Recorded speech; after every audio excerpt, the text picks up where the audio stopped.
Hello students, in this video we will discuss over notebook work of chapter number 3rd, Tarot's Reward. First of all, you have to make a picture on your own. In question number B, means in B, you have to do some hard words. First hard word is chopped. Chopped means to cut something into pieces. छोटे छोटे टुकड़ों में किसी चीज़ को काटना. Second thoughtful, showing someone careful consideration, किसी की फिक्र करना या फिर किसी के लिए चिंता दिखाना. Third whistled, whistled means to make a sound like a whistle, means सीटी की जैसे आवाज़ निकालना. Fourth sake, it is a Japanese drink to give warmth, ये एक जापानीज ड्रिंक होती है जिससे किसी को गर्माहट मिलती है. Fifth rushing, to move forward in a rapid way, जल्दी जल्दी भागना. Sixth kneeling, to bend down on both knees और ऑन अ सिंगल वन, घुटनों पर बैठना. Seventh neighbours, people living around our house, पड़ोसी. Eight pitchers, pitchers are containers use to hold liquids, बड़े बर्तन जो किसी लिक्विड को रखने के लिए काम आते हैं. Ninth tricked, cheated, it means cheated, किसी को धोखा देना, किसी को डिसीव करना. टेंथ डिसअपॉइंटमेंट, मीन्स किसी को निराशा होना. Sixth in question number C you have to do word meanings. First one is thoughtful, showing careful consideration, we have discussed earlier also. Second number sweat, sweat is a moisture that comes out through the openings of the skin, पसीना जो हमारी skin से गर्माहट की वजह से बाहर आती है. थर्ड इज डिलाइटेड, फीलिंग और showing great pleasure,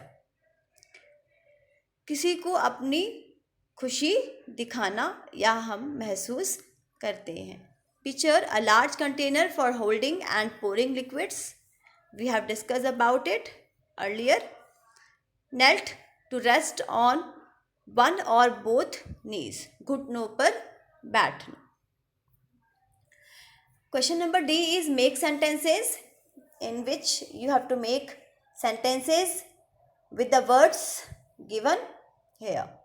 First one is little, छोटा सा या थोड़ा सा.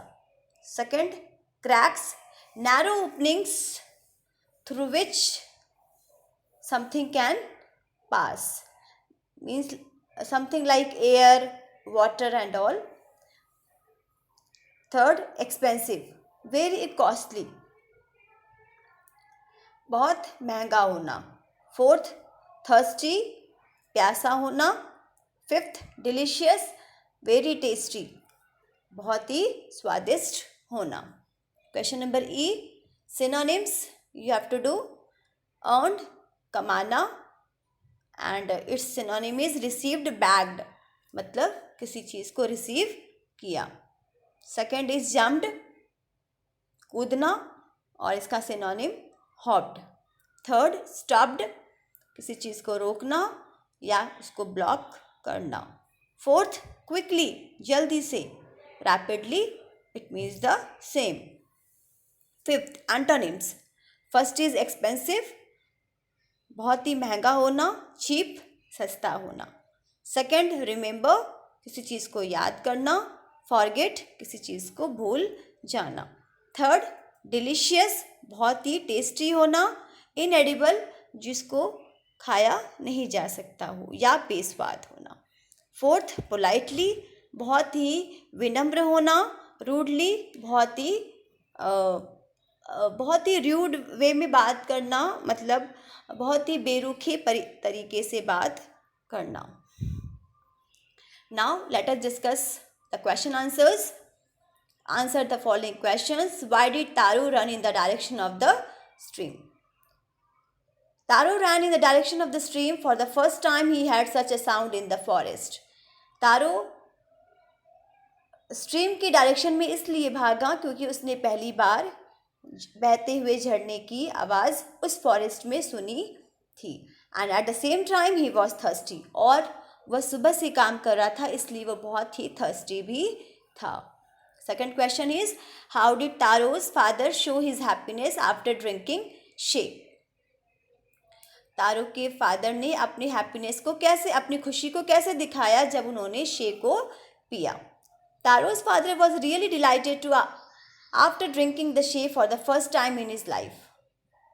Taro's father was very fortunate and he was very delighted because he drank the shape for the first time in his life, मतलब पहली बार उसने अपनी लाइफ में शेक को पिया था। He shivering stopped after one sip of the shake, उसने जैसे ही एक घूंट को पिया उसको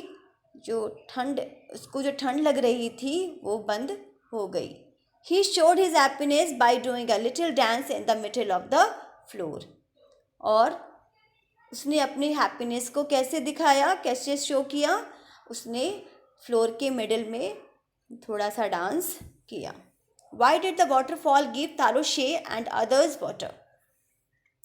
वाटरफॉल ने तारो को तो शेक दिया और दूसरे विलेजर्स को वाटर क्यों दिया?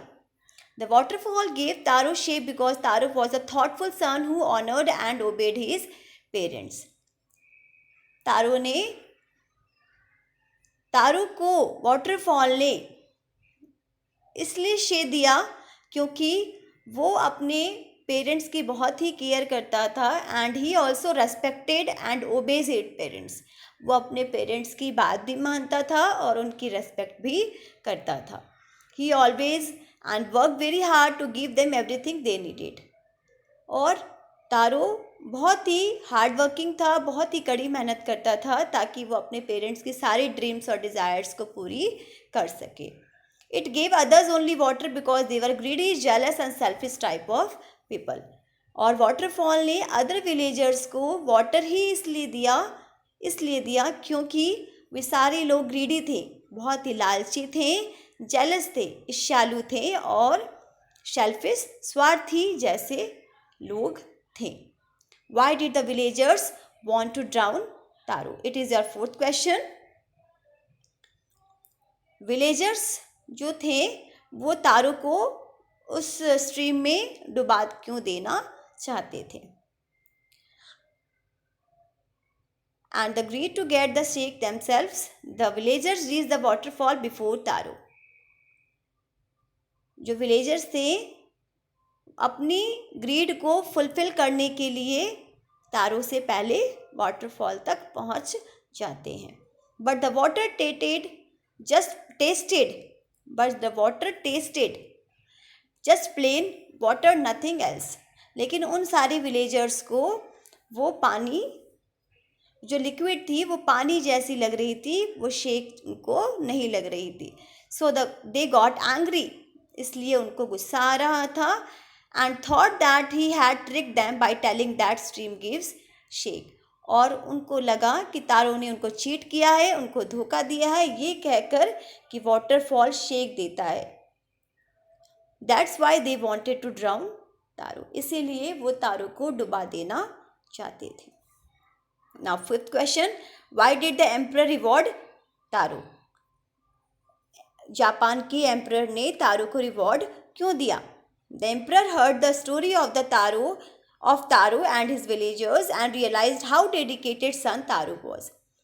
एम्परर ने तारू की स्टोरी को सुना और ये रियलाइज़ किया कि तारू एक बहुत ही समर्पित डेडिकेटेड सन था।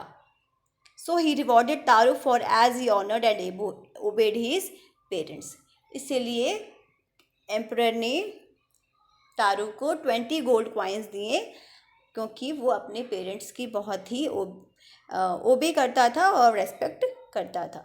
This was done to courage all the children to honour and obey their parents.